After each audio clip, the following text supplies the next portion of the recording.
I came to Baltimore Station twice. I was very afraid, didn't know what to expect, the unknown. Between Paul and Woody, I learned a lot. However, I didn't learn enough. I was asked to leave my house. I was PTSD, bipolar, and smoking crack.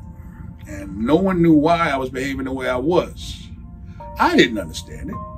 I understood that I had an addiction. I've been to maybe 12 treatment centers in my course of when I started, when I was 25 and 57. What made things work for me when I came back the second time to the station was the fact that I had nowhere to go. Two, I was jobless. So there was no source of income, no anticipated discharge date. So it's like, oh, I'm only going to be here for 60 days. I can ride this out. There was nothing.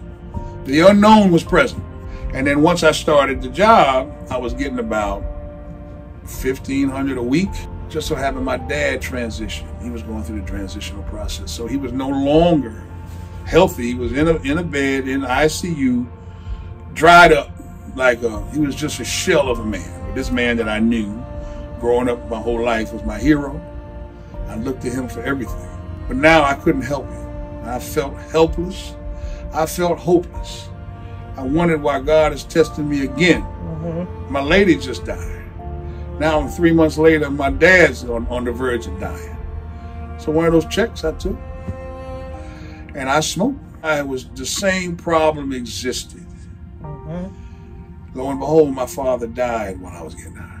And that's the memory I got to live with for the rest of my life. That's the regret I have to live with. But I don't let the regret get me down, because part of what I learned at Baltimore Station, you feel the way you feel because you think the way you think. And if I change my way of thinking, it's going to change the way I feel. It took some time after Dad's passing for me to realize that the enablers that I had in my life no longer were there. And I had to stand on my own. And I had to live life for me. I had to find my niche, my way to live my life. And I had to make the right decisions. And it took time. I applied for a position with the Jaguar NFL team down at the stadium in Jacksonville, and I became their chef. I was the chef for the Jaguars. I fed the team, as well as overseeing the catering department during game day. I got a position as assistant executive chef at the Omni Resort Hotel on Amelia Island in Amelia Island, Florida, where I oversee what's called a Sunrise Restaurant. And I feel that God has put things on hold for me and has given me blessing, blessing, blessing, blessing. This is not the ultimate blessing. See, the ultimate blessing is to own my home, but I wouldn't have known about this. I wouldn't have been able to work on my credit. I wouldn't have known about New Day USA unless I wasn't at Baltimore Station. I'm proud to say I'm in recovery. Exactly. I'm proud to say I'm with Baltimore Station. Yeah, that's where I got my start. I'm not ashamed of that anymore. I learned through this process of my own to be compassionate to individuals who are down. I'm not talking about giving them $1. You know, I'm talking about taking time to listen. We're living the best way we know how. I never knew how to live until I came to Baltimore Station, until I stayed there. But the message that I'd like to leave to the brothers in Baltimore Station, give it time. What the hell else you gonna do? Exactly. And appreciate what you give.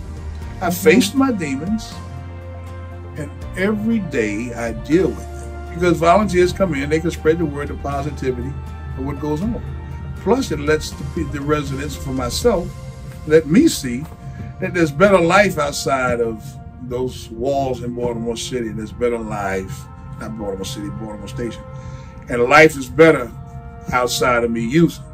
My goal is to credit score higher, get a house, get that boat maybe in 5 years.